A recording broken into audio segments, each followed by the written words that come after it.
Hey everyone, welcome back to Blood, Guts, and Social Commentary. Today is going to be part 2 of our look at gross out horror, and we're going to be focusing in on surgery. I promise next Monday we're going to have a non-gross out horror just to kind of break things up. We're going to start in 1993 with a admittedly non-horror film, but it's just weird enough to fit here, Boxing Helena. It is also the directorial debut of Jennifer Lynch, or is credited Jennifer Chambers Lynch, who is David Lynch's daughter. This movie revolves around a surgeon named Nick who becomes obsessed with a woman named Helena. They sleep together once. She just keeps rebuffing him and telling him to move on. Through a series of very odd events, she ends up getting hit by a car and having to have her legs amputated. And later on, her arms as well. Nick, being obsessed with her and also a brilliant surgeon, keeps trying to help her recover, help her recoup in a more comfortable environment than a hospital. But there's also definitely a feeling there of, if I take care of her and if I do these things for her, eventually she'll fall in love with me. Throughout the film, Nick and Helena keep developing this, it's very dysfunctional and very almost codependent relationship, because she is physically dependent on him, which was part of his plan, but he is completely emotionally invested in her. So not only are we seeing Helena's mental breakdown and transition and going through the stages of loss with her limbs, we're seeing her also being stressed by this relationship that she never really wanted. While surgery is never shown in the film, we do get the byproducts of it. I would try to keep this episode mostly to either surgeries that were done to prolong somebody's life, like in this case, or were done just to prove they could be done, which we'll get to a little later on. Next up, we're going to take a big jump in time to 2008 with The Ruins, which is about a group of friends who go on vacation to Mexico. They end up meeting with another group of tourists, and they tell them about these old ruins that are completely off the map, and they'll take them there because somebody they know is on the archaeological dig, so it's totally cool if they come. Without giving too crazy much away, they end up being stranded at the ruins, and they are being attacked by a biological force that's infecting their skin, their clothing, all of that. The notable scenes in here that would involve surgery is there's a character named Stacy who feels these things are basically crawling under her skin. If I had to compare it to anything, I would imagine it would be like coke bugs or a ringworm, where you can kind of see them moving around in the skin from time to time, whereas coke bugs, only the person with them sees them because they're not real. Anyway, this results in her kind of cutting all over herself to get him out from under her skin, while Jeff, who is a friend of theirs and is in medical school, confirms, yes, there is something under her skin. It's the amount of damage it's causing to keep cutting into her to get it out. And he's weighing that against the fact that they're stranded on top of a ruin and they have really no safety from the heat and the sun, except for their tent. And they don't have the things to do proper surgery there.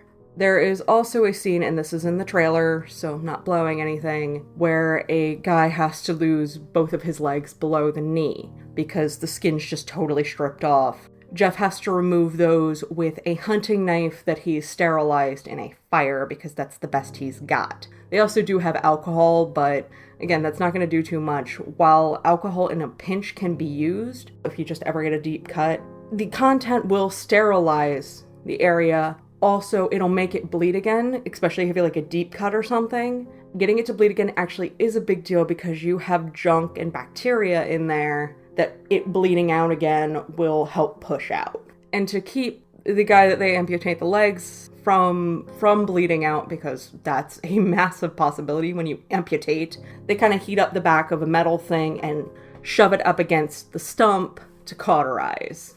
Jeff swears up and down to Stacy and Amy, who's another friend of theirs up there, that the guy couldn't feel anything when he was cutting because he had nerve damage and couldn't feel anything below the waist. But they keep pointing out, well, he wouldn't stop screaming and it kept telling you to stop, so why didn't you stop? His assumption on that is it was just the visual. So it's kind of hard to tell if this is another caricature of the unfeeling doctor with bad bedside manner, or if, and possibly a sociopath with God complex, or if Jeff is telling the truth and he just was seeing his own legs get cut off, and that's going to be shocking to anybody. Surgery is not a normal, typical thing. While, yes, there's such a thing as a routine procedure, most people don't go getting surgery all willy-nilly.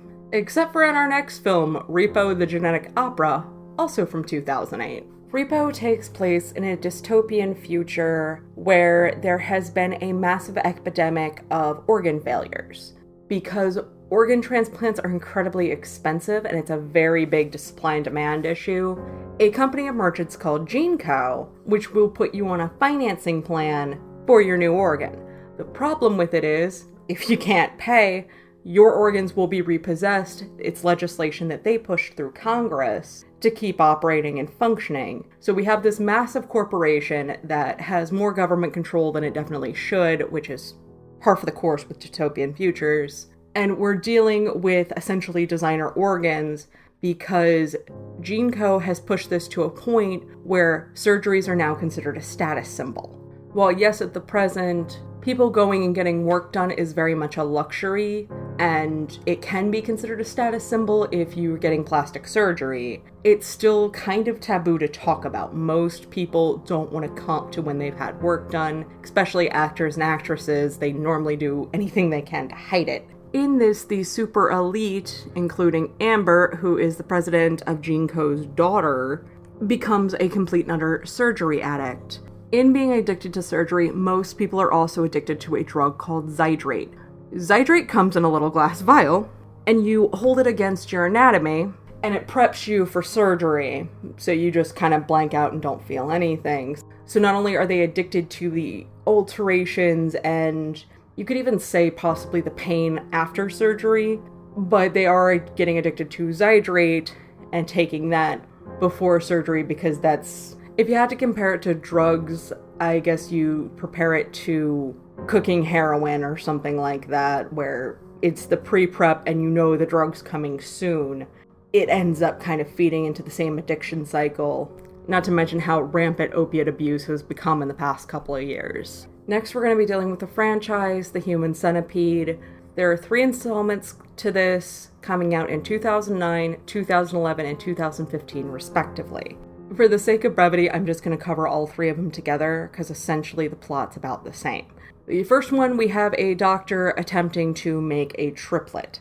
The way he does this is by sewing 3 people together, their mouth to anus. The theory he has is everybody will share one digestive tract, so it'll work, and he's going to just kind of inject them with vitamins and the nutrients they need to keep them alive. This is an example of a surgery that is definitely not to prolong life, it's just to show you can do it. The second one revolves around a guy who is obsessed with the first film, trying to make his own with more people. While the motivations change, the song and surgical procedures kind of remain the same for the first 2.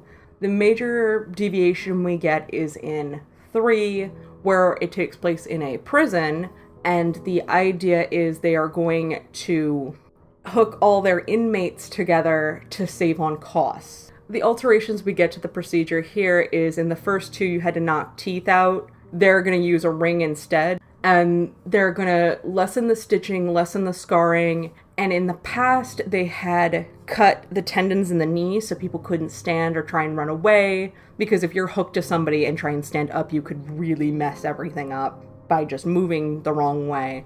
This one, they just inject a paralytic, so everything's somewhat reversible, at least physically. Mentally, yeah, you're probably never coming back from that. They also decide people put in prison for life or death sentences are going to be now part of the quote-unquote human caterpillar, where it's essentially the same surgery, but they've had their arms and legs amputated, so they're just kind of this torso wiggling around as one big unit. The theory here is, again, it's going to save on money because they only need vitamin shots and fluids now because eating doesn't happen the way it used to. Excretion of waste will still happen, but that's inevitable. Also, they won't have to buy fences, they won't really have to put in anything for vocational stuff. These prisoners' quality of life is next to nothing. which is why they think it'll become the ultimate deterrent, because while they've alleviated some of the surgical needs that were in the first two, when people leave, they're only going to have a little bit of scarring around their mouth and back end. The little bit of scarring is going to be in a distinct pattern, though, so people will always know this person was in jail and specifically was part of the centipede. They believe putting people on the centipede is going to be a massive deterrent. Even the one inmate that tries to trick the warden by going, "Oh yeah, I love eating that stuff," is shot because he didn't want anybody enjoying it, because the warden's psychotic, obviously, because who would think to do this, even though his accountant is the one that brought it forward. He's the one that pitched the idea. He's thinking in a purely financial way. The warden's thinking of it as a this is total control way. Very few of the human centipede films actually have a lot of plot build up before we just get to the centipede, because after surgery and the alterations you've made to the people are the primary focus of this franchise. Moving on to 2012 with Excision. This movie revolves around Pauline, who is a disturbed and delusional high school student. She has aspirations of becoming a surgeon, but has some mental and social issues that are kind of hindering that, and making it so her grades are probably not where she's going to end up needing to be to go to medical school. Again, I don't really want to spoil anything for anybody. There is a surgery that does take place in this film, but I just don't want to say where it is or how it happens, because that is a major crux of the plot.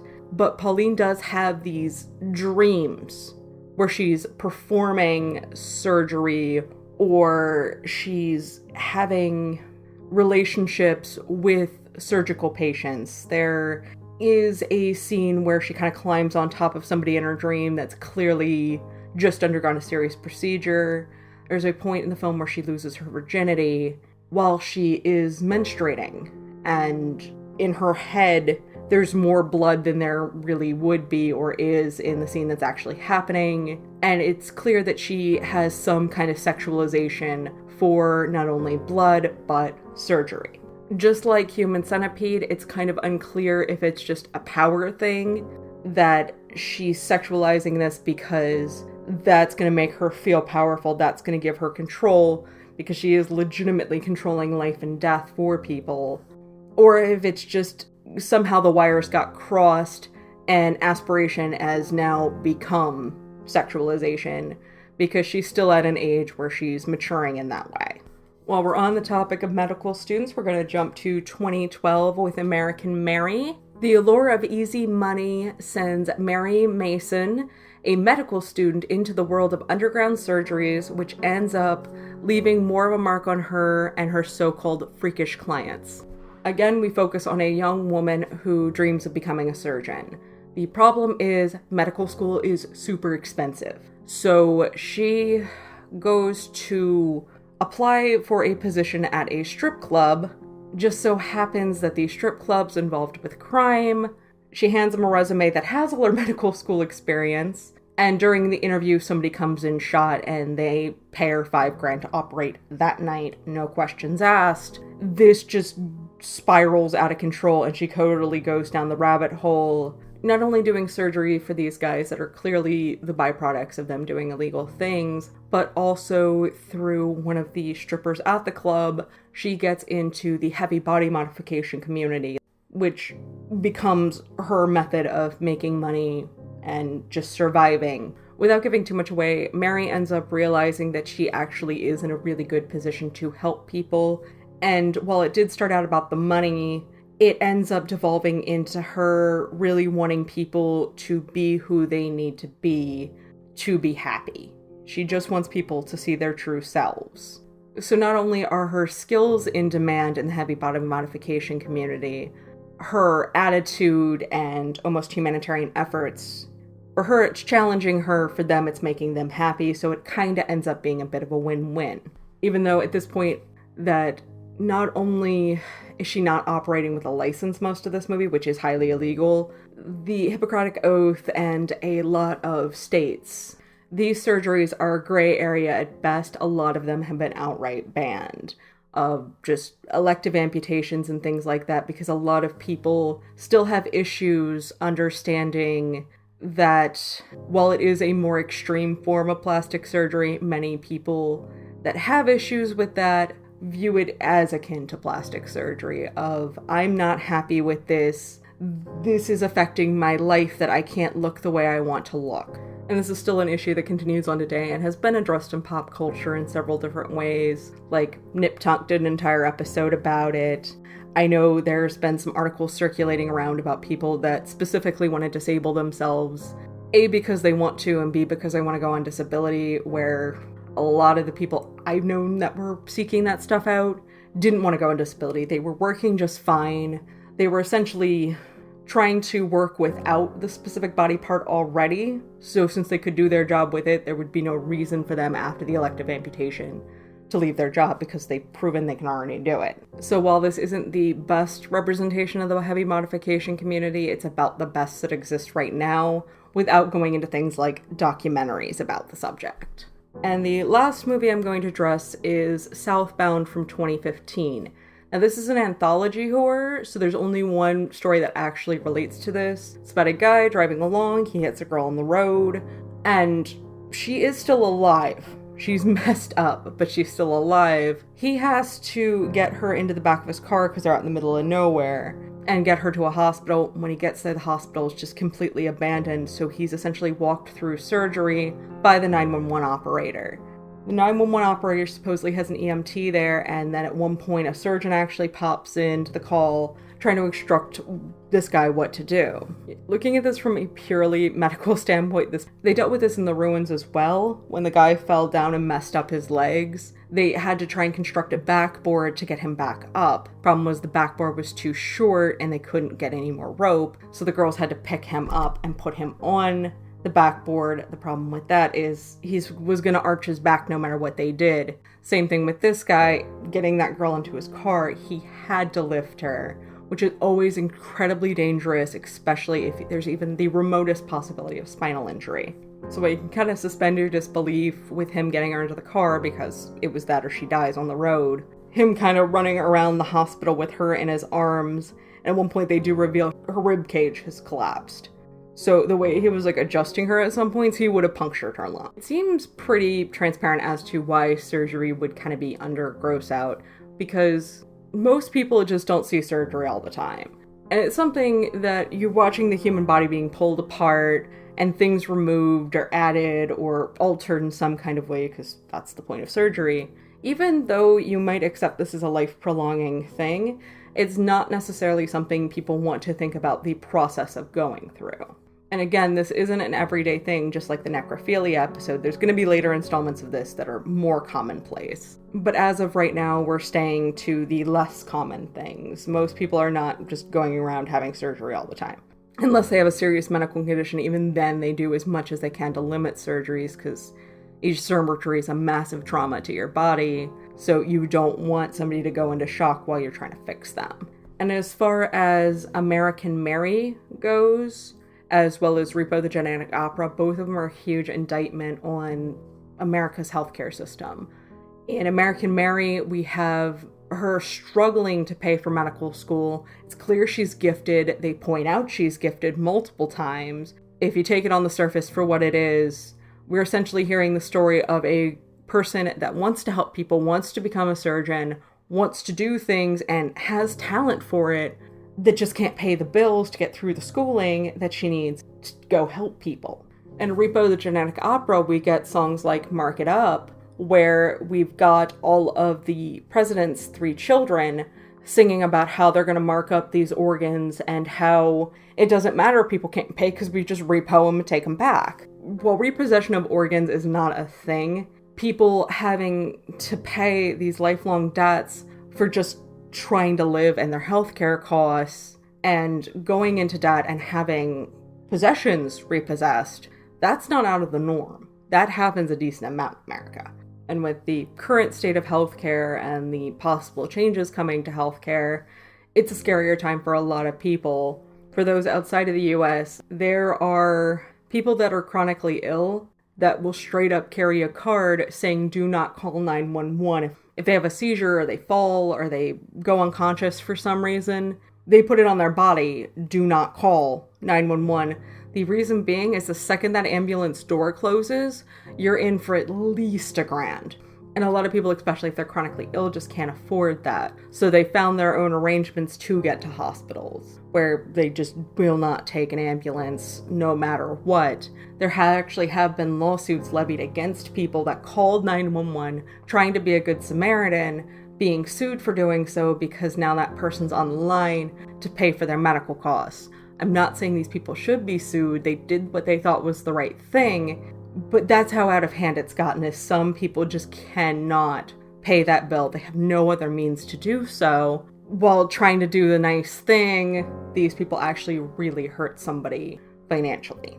While Repo took this to an extreme and at a parody level, American Mary was, I don't want to say more realistic, but underground surgeries do happen outside of even the heavy body mod community. Because while yes, that community's fringe and those surgeries are questionable, people getting operations done by unlicensed surgeons just because it's cheaper, that's not uncommon. Plenty of people will even travel outside of the US to go get surgeries, which is even referenced by the character of Beatrice in the film. Well, yes, she wants outlandish cosmetic procedures to look more like Betty Boop. This attitude applies to a lot of very real, life-threatening issues that do require surgery to fix. So what do you think? Is surgery horror just there to kind of gross people out? Does it have deeper social commentary? Does it say something totally different? Let me know in the comments below, and if you like what you're hearing, please hit like, subscribe. If you don't like what you're hearing, leave me a comment, let me know. And for those that follow me on social media, because I'm finally remembering to do this, he screams at own ass.